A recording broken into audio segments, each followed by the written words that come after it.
Bueno, eta kamaran beste alde, hortzen daukagun, Gurutze Santxo, Anozirbako herritarra dugu, baita ere haize berriako partaide, eta une honetan gaur batez ere konbidatu dugu onera Gurutze, hor haize errotak jarri behar dituzte, anoz inguratzen dituzten mendi horietan, eta horren inguruan pixko bat solasteko. Proiektua gutxienez badago, aipatu diguzu, eta herritarrak, erran daiteke hor, kontzejuan, hau batez gainera aurka azaldu dira, ez gutxienez proiektu hoien alde. Kontatu diguzu pixkoan noiztik abiatu zen edo noiz jakin zenuten haize errota jarri behar zituztela noz inguratzen duten mendi horietan. Bai, ia urte bete da, jakin genuela, iazko txaia martxo aldera, jakin genuen izan genuen proiektuaren berri, eta handi gutxira jaso genuen Nafarroako ingurumen departamentutik lehenbiziko txosten moduko bat, aurrerapen bat, eta horri ekarpenak egiteko aukera izan genuen udara baino lehentxeago. Proiektu horrek zer erraten du? Zenbat haize errota izango dira, ze mendietan? Kontatu diguzu pixko bat, proiektu horiek nondik nora datzan? Bai, proiektu honek zehazki 12 haize sorgailu jartzeko proposamena egiten du. Horietako 3 Aldaun mendian, Anozibarkoa, beste 3 Mendurron, Txulapaingoa, eta beste 6 Hortzikaskon. Horiek zehazki 5 daude Ezkabarten jarria eta bestea Olaibarren. Haize sorgailu hauek gutxi gora bera 200 metroko altuera izango lukete, eta bakoitza 4 megabatio sortuko lituzke. 200 metro altuera, zer da orain arte egiten diren altuenetatik, zer dakizue, ze proiektu horren inguruan eta haize errotaien inguruan? Bueno, jakin badakigun den biziko gauza, olako proiektua ez dela bakarrik Anozibarren sartu, proiektua Ausafir enpresak sustatu du, eta olako 5 proiektu sustatu du. Gureari deitzen diote Parke Eoliko Navarra número 1, baino badaude olako beste 4 ere, Iruñetik iparraldera, Iruñerri honetan kokatuta. Eta denetara 56 haize sorgailu planteatzen dituzte. Orduan, esan behar da, nolabait ingurumenaren gaineko inpaktua ez dela bakarrik nik aipatu dudan eskualde zonalde honetara mugatzen, baizik eta luzatuko litzateke eta gainera denak jarraian gaude, ia 20 kilometro jarratuko eskualde batean. Hasi hemendik ez, Horieta, Txulapain, Ezkabarte, Olaibar, baino jarraitu Anoetik, Esteribarretik, Erro, Lizoain Arriasgoiti eta Eguesibar arte. Beraz, Tarte horretan 56 haize sorgailu aurreikusiak daude. Ze ikuspegi duzu honen inguruan? Ze ikuspegi, bueno, batetik harrituta gaude aukeratu dituzten parajeengatik, beraiek dituzten baloreengatik, adibide bat aitatzeagatik, bai Mendurro, bai Hortzikasko eta bai Aldaun, mendi hauek basoak dira, betik hasi eta beraien gailurreraino basoak dira, bertako baso helduak, bariziak, pagadiak, eta horietako 2 gainera, Mendurro eta Aldaun, Nafarroako gobernuak orain dela urte gutxi egin zuen Nafarroako energi plana, Plan Energetiko Navarra Horizonte 2030 deritzon horretan, mapa bat egin zuten, aipatu ze lekutan jartzitezken aurrerantzean parke eolikoak eta ze tokitan ez, eta Aldaun eta Mendurro beraien orografia maldak direla eta mapa horretatik kanpo agertzen dira, eta aldiz hor proiektatu dituzte. Orduan, sekulako ingurumen inpaktua egongo litzateke, kontutan hartu behar da, zonalde guzti hauek bai hegazti eta bai kiropteroak edo hobe ulertu ezagun saguzarrendako migrazio ibilbideak direla, bai hegoaldetik iparraldera, iparraldetik hegoaldera, eta bai Pirinioetatik Kantauriar mendietara ere, ez? Nolabait migrazio ibilbide aurkitzen dira. eta ez da 6 erroten edo 12 erroten arazoa eta pixka bat desbideratzea edo, aipatu dut hasieratik bost parkeak batera hartuta izango genukela 20 kilometro karratutako eskualde bat. Hemen adibidez badugu miru gorria, babestutako espezie bat, eta beste baiara batzuetan urte ugatza ere babestutako espezie bat, ez? Eta hortik aurrera paisaian izango litzatekeen inpaktua, eta kontutan hartu behar dugu, ez direla bakarrik haize sorgailuak, baizik eta hauek jartzeko eta gero bere mantenurako egin behar diren pistak eta, aurreikusiak daude 5 proiektuekin batera, 50 kilometro inguru pista berri ireki beharko liratekela, 6 metroko zabalerarekin, orduan, horrek izango luken eragina ere haizerrotak, pistak, sarbideak, gero subestazio elektrikoak elektrizitatea bideratzeko, eta horren ondoren suposatzen dugu beste eskualde batzuei tokatuko zaie, ez guri, baino ere goitentsioko lineak. Beraz, metrika zerbait zabaloagoa. Bueno, eta hau, enpresa pribatuak bultzatzen dute edo eskatzen dute baimena hori egiteko, eta horren bestez, aipatu duzu, SACIR egongo litzatekeela horien artean edo bultzatzaile nagusien artean, ez da? Bai, hemengo 5 proiektuen bultzatzailea SACIR da, bai, baina Nafarroan badira beste proiektu batzuk eta beste makroproiektu batzuk eta beste enpresa multinazional batzuk ere bultzatuta. Bueno, eta beraz, erran daiteke, pribatua izango litzatekeela nolabait ere kudeaketa, erabat baino aldiz, lortu beharko luke Nafar gobernuaren baimena hori onesteko. Orain arte, izan duzue harremanik administrazioarekin, izan duzue harremanik Nafar gobernuko ordezkariekin honen inguruan?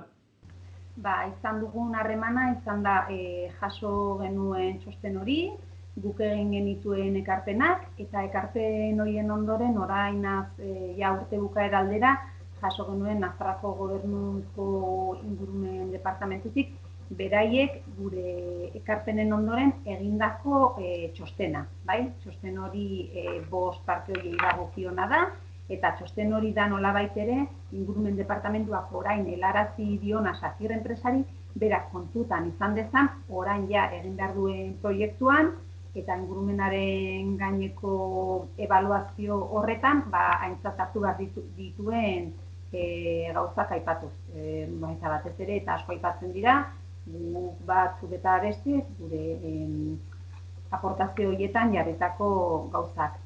Bai, hori da pixka bat harremana. Gero badakigu udaletako alkate batzuk eskatu zutela Nafarroako gobernuarekin bilera bat, baina hori udal mailan izan zen, gu kontzejuak gara, eta hala ere aforoak direla eta utzi zuten bi udaletako ordezkari joaten, eta, niretzat aipagarria da eta sorpresa da, bilera horretan, udalek eskatutako bilera horretan, hau da, entitate publikoak, SACIR ere egon zela. Gobernua gonbidatu zela SACIR enpresa ere, nolabait administrazioaren arteko edo herritarren ordezkarien arteko bilera batean SACIR ere egon zela. Horren bestez, erran daiteke energi berriztagarria bezala, berdea bezala, sartu izan dela normalean haize errotana, baina momentu honetan sekulako arazo bihurtzen ari dela eta agian ez da sortzen duen hainek altere egiten ari dela, ez? Gero eta gehiago zabaltzen ari da pixkoat horrelako irudia jendearen artean batez ere, ez? Zuek hor nola ikusten duzue? Bai, guk hasieratik esan dugun gauza bat eta argi eta ozenki esan nahi duguna da berriztagarrien aldekoak garela, baino ez horrela. Eta ez horrela esaten dugunean, batez ere bi gauzetaz ari gara. Batetik kudeaketari dagokionez, zuk esan duzun bezala kudeaketa pribatu bat da, ez da komunitate energetiko bat herritarren artekoa, ez da proiektu publiko bat, administrazio bat sustatutakoa, eta ez horrela esaten dugunean ere da, ez olako lekuetan bilatu behar dira beste leku batzuk. Demagun, teiatu pilo bat ditugu, poligono industriala ditugu, badaude beste lako lurralde batzuk, aproposagoak olako proiektuak egiteko. Eta esan behar dugu ere, transizio energetikoa pilpilean dagoen garai hauetan, transizio energetikoa bihurtzen baldin badugu transizio teknologikoa soilik, ezingo diogula aurregin gainean daukagun klima aldaketari, nolabait hori dela proiektu hauek aurrera eramateko aitzakia. Eta aitzakia esaten dugu, honekin ez baita klima aldaketari konponbide bat ematen. Klima aldaketarako behar dira energi berriztagarriak bai, baina energi konsumoak murriztu ere bai, eta eredua aldatu baita ere. Izan daiteke, beraz, ikusten da multinazionalak eta, bueno, diru pribatua barra sartzen ari direla olako proiektuetan? Bai. Hori esaten da, ez ja azken boladan hor burbuila energetiko baten arriskua dagoela Espainia estatu mailan eta ala izaten ari da ez bakarrik Nafarroan, baizik eta beste hainbat erkidegotan ere. Eta honen aurrean, zer iduritzen zaizue egin beharko zela, edo bai administrazioak, bai herritarrak, zer dago egiterik? Bai, hori bestelako proiektuak sustatu behar dira, egia da denbora gutxi daukagula, larrialdian gaudelako, hori denok badakigu, baina egin behar dena da planifikazio publiko bat, batez ere planifikazio publiko bat, olako energi berriztagarriak komunitateak eta autokonsumoa sustatu, badakigu horrekin ere ez dela aski, baina egon behar da eredu aldaketa handi bat garraioaren inguruan, ze azkenean honetaz ari garelarikan, jakin behar dugu Nafarroaren energiaren kontsumoaz ari garenean, horren ehuneko 20% da elektrizitatea. Gainerakoa beste gauza batzuk dira, garraioan asko joaten zaigu, egiten da garraioaren elektrifikazioa, baina ezin dugu daukagun garraio guztia elektrifikatu, hori ere realitate bat da, Orduan, eta elektrizitatean gaur egun Nafarroan sortzen den 80% eta haize asko dagoen egun batzuetan 100% eta esportatu ere egiten da berriztagarria da, beraz, beste aukera batzuk bilatu beharko ditugu eta horietan ikertu eta sakondu. Ez gara gauz teknikoetan gehiegi sartuko, baina, erran behar da, elektrizitatea, ez dela biltegi batean kontzenal, beraz, sortzen den bezala edo konsumitzen da edo ez da konsumitzen edo galdu egiten da, beraz, batzutan haizerrota unitz ikusten ditugu erabat geldituta, beste batzutan pentsatzen dut denak eskas izango dela. Horren bestez, erran daiteke hortan ere aurreratu beharko litzatekeela, edo, kudeaketa nolabait errango nuke buruzko kudeaketa bat egin beharko litzatekeela guzti honetaz? Bai, eta gero zuk aipatu bezala, azken finean gauza guztietan bezala, energi mota bakoitzak baitu bere abantaiak eta desabantaiak. Orduan horra aniztasuna edo dibertsifikazio bat demago fotovoltaikak. Dena hori ezin dugu, ze gau ez adibidez ez dago eguzkirik, haizerik ez dagoenean zer daukagu, pixka bat ikusi behar da, zer, leku bakoitzean, eta hor ere garrantzitsua da energiaren deszentralizazioa. Kontutan izan behar da, energiaren garraioan eta banaketan energi galera izugarriak daudela.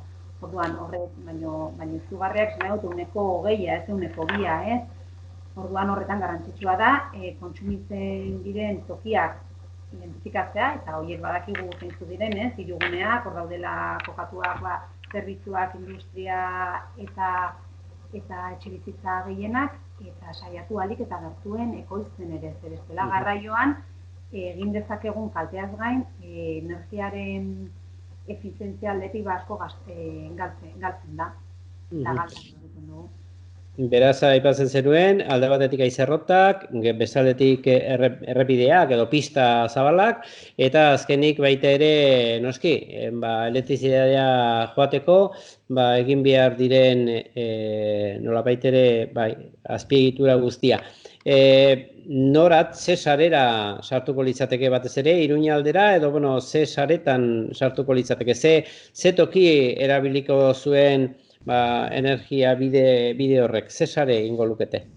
Guri eragiten diogunari dagokionez, hauek Orkoienera joango lirateke.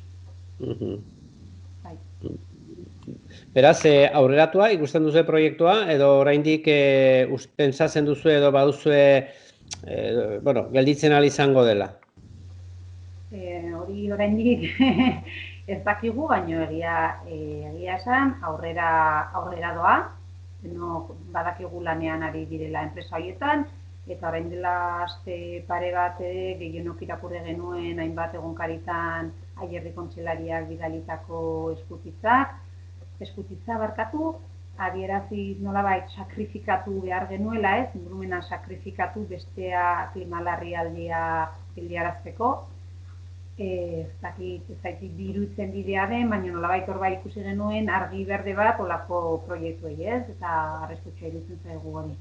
Bai, gainera, hori ongi planifikatu gabe, nolabait guri iruditzen zaigu administrazioak planifikatu beharko lukela eta ez kanpoko enpresek eskaintzen digute menuak ikusi eta eazin aukeratzen dugun.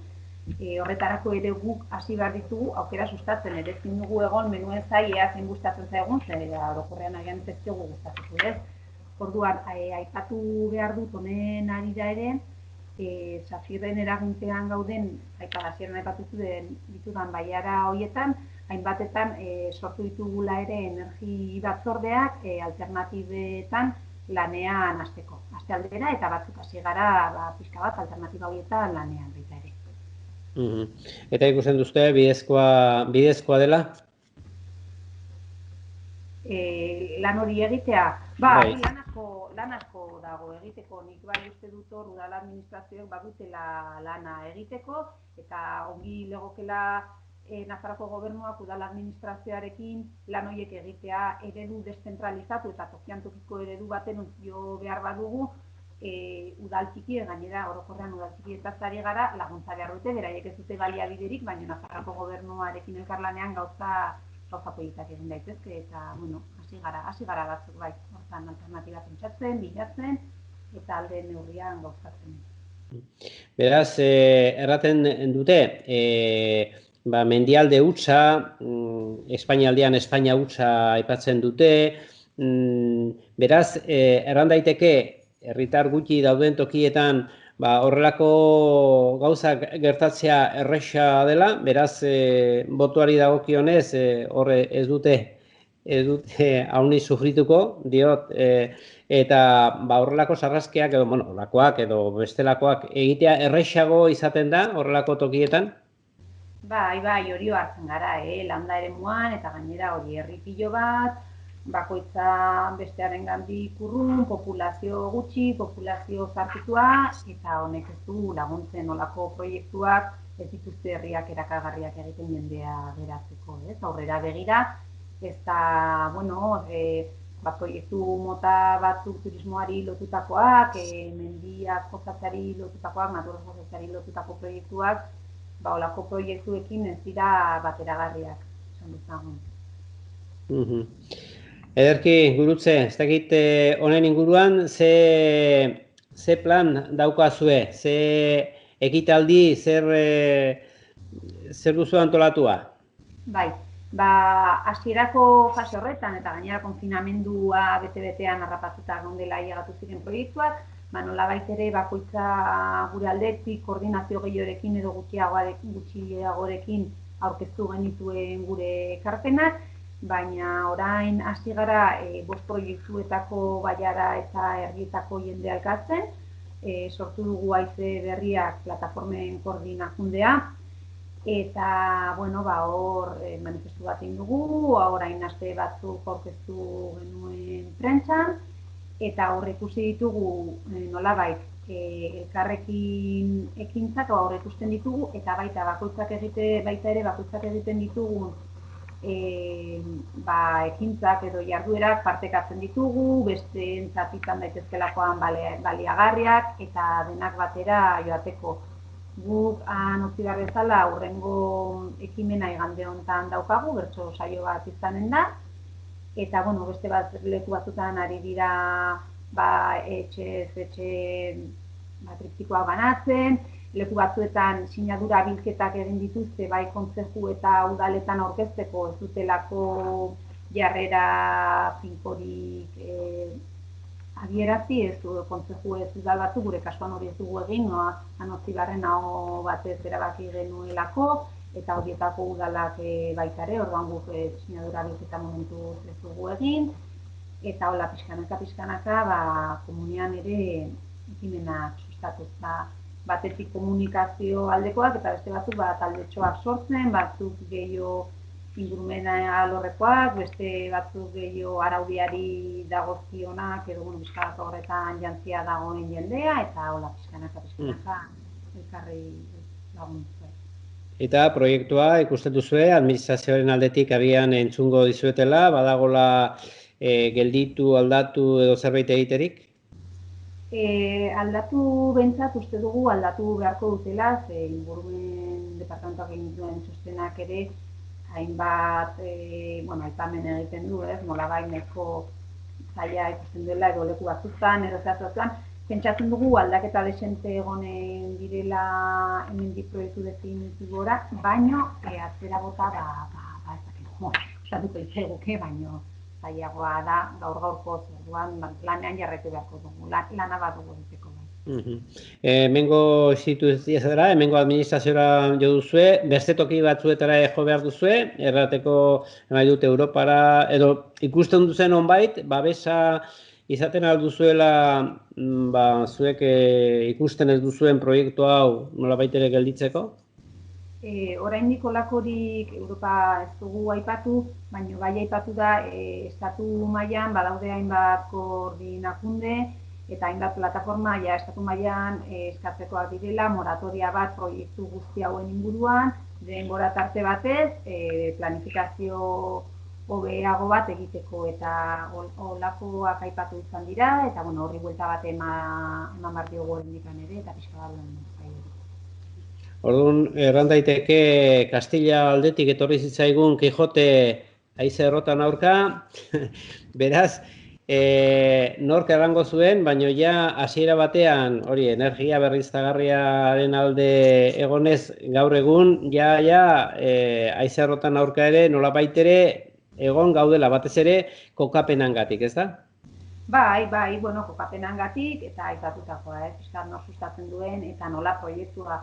Haize errotak, bai, baina ikusi behar dira ze tamainakoak, ze lekutan eta nor bultzatuta. Badira proiektu politak herritarrek bultzatuta haize errota bat jartzen dutela eta herri bat elektrizitate hornitzen dutenak, adibidez, Katalunian eta holakoak, badira esperientziak, orduan ez da haize errotarik ez, hori ere argi utzi nahi dugu eta ez da energi berriztagarririk ez, noski baietz energi berriztagarriak eta deskarbonizazioa, baino, modu jasangarri batean bai. Beraz, orain eskatzen zaizuena da, Iruña herri osorako nolabaiteko sakrifizioa egin behar duzuela eta horren bestez, Sazir bezalako enpresa batek, hainbat haize errota jarri. Zuek lanean ari zarete, emaitzeik ematen duen, batez ere, baduzu itxaropenik, administrazioarekin izandako harreman honetan, ate hon bat ireki gelditu da hor, nola dago? Egia esan ez dugu oraindik harreman handia izan ate hori irekitzeke dago, izan beharko da ere talde parlamentarioekin, ze erantzun ematen duten, eta hor bide bat badago egiteko, zer emanen duen. Proiektua bere osotasunean ze urtetarako iragarrita dago? Ez dakigu, ez dakigu, baina nik uste printzipioz presa izango dutela, nahiko dutela lehen bailen itxi eta egia esan ez dakit udara aldera espero dugu proiektu definitua eta gero hortik aurrera berriz ere alegazioetarako epea eta beraien aurreikuspena ez dakit, baina kontutan izanik 2030, hor dugula jomuga ere pixka bat hor klima larrialdiarekin, 2021 gaude, azkar duzten bat duke dena. Ederki Gurutze, mila esker gurekin izateagatik, izango dugu tarte baitere aurrera begira solasteko eta haize berriak, ze haize berriek ekartzen duen. Mila esker eta beste bat arte. Mila esker, bai, agor. Horko basoak bota ezkero, ariztita pagadia, kamioientzako bideak egin, porlana eta garabia.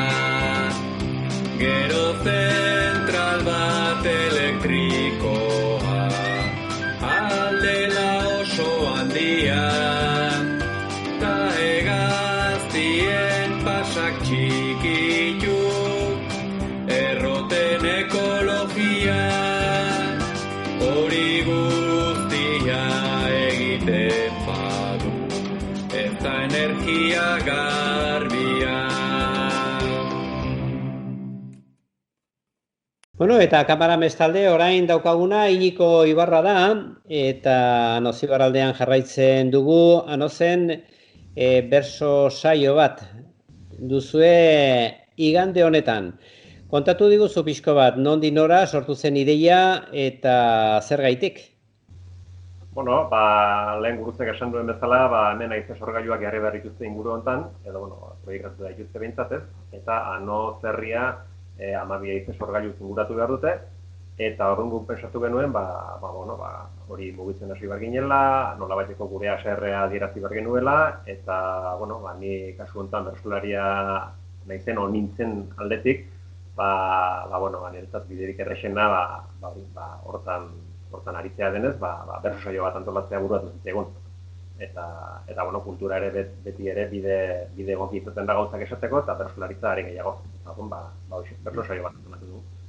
Berso saioa, eta kontatu diguzu pandemia garai honetan, beraz, zaildu egiten du, ez? Nolabait ere jendea hauniz bintzatu hurbilaztea. Hori pentsatzen dut dena ja, pentsatua izango duzuela, denbora lagun.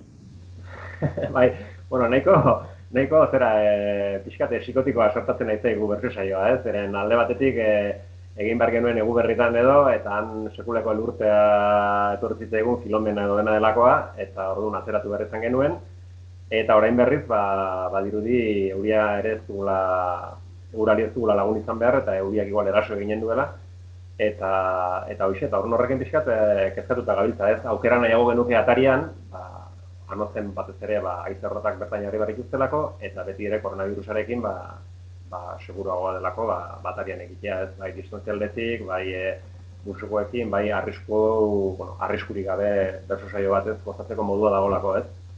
Baina egiterik ez badago, beste toki baten egingo dugu. Orduan badugolako plan eskalonatu bat, ez? Eskailera malda edo mailetan bezala antolatua, eta orduan eguraldia lagun izan ezkero, esan dago Anozen egingo genuke. Ez dut esan, hiru bersolari aritu behar diren, Xavier Silveira, Susperreko Lina eta Xabi Robles. Eta gero, euri pixkat egin ezkero, Anoz Ibarren egingo genuke, Anoz Ibarren estalpe batean bersolariak eta megafonia eta guztia, eta jendeak etorri beharko luke euritakoekin eta siera jantzita edo, eta eurie sekulekoa balitz jasa beldurgarroitako hausaroa haizeak eta dena nasita eta seguru aski Anoz Ibarreko elkartean baditugu 2 pisu eta akaso behiko pisua 7 persona eta behikoa beste 7 bersolariak ikusi gabe baldin bada ere. Odietako udalak ere eskaini digu bere aretoa, han 13 personan muga dago, bersolariak 3, gai jartzailea 4, kamarak, gehienez 5 lau entzule 6 sartzeko modua izango litzateke. Hortan dago. Horren euririk ez duen egiten, eta egin ezkero ez da jainbestekoa izan, eta bintzat bersolariak estalpean jarri, eta jendea da euritako egin begoteko modukoa izateko. Beraz, berso gai jartzen, zu zeu, aritu beharra? Bai, neroni aritu behar nez, gaina aitortu behar izut, txapelketan, bakarkako txapelketan 2011an aritu nintzen azkeneko aldiz, eta taldekakoan 2014an, eta utzixean euken, eta gogoa sartzen nahi eta pizten nahi gogoa, eta pixkat gai jartzen aritze honek, nire zakit gogoa desbordatzen duen, eta plazarako bidea berriz irikiten duen. Eta bere garaian, zergatik utzi zenuen hola plazara ateratzera? Zergatik pentsatzen du, bakarka zaudelaik zu dutxan bersoa botako dituzu? Dutxan ez, baina makina nahi, fresadarea naiz, eta makina horrean bersota maiz aiten naiz, eta bakarren batek baitut bankide ardaldunak, eta aztegi arraroarekin begiratzen dira. Hau bakarri solas nahi duk?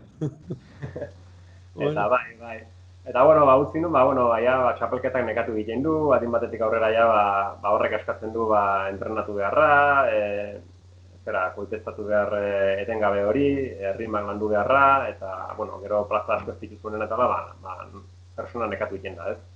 Eta gero aurrak etorri ziren, eta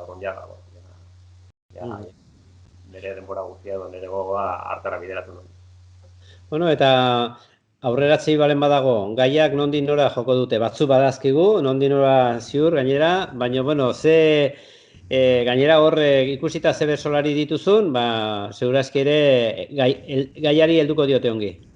Bai, dudik ez dago. Gaiak ezin dira aurreratu noski, humorezkoak eta izango dira franko, errotak ere noski aipagai egonen dira, baina bai, hiru bersolari on dira, sustraiko linda garantia ikaragarria da, Sarai Robles, bueno, bakarka txukun nahitzen da, bersoaroan ikusteko modua izan batzen duten, Andoni Gainakin buruz buru bate bilurrik gabetza elegante aritu zen, eta Silveira, sekulako jakin mina nesengo nuke dagoela bere inguruan, nolako mailan bueltatzen den, nola dagoen Silveira, eta ikusi nuen xaloan botatzen duten Elizondoko jesetan horre balkoi batean aritu zela kantari beste batekin, eta bueno, a ver.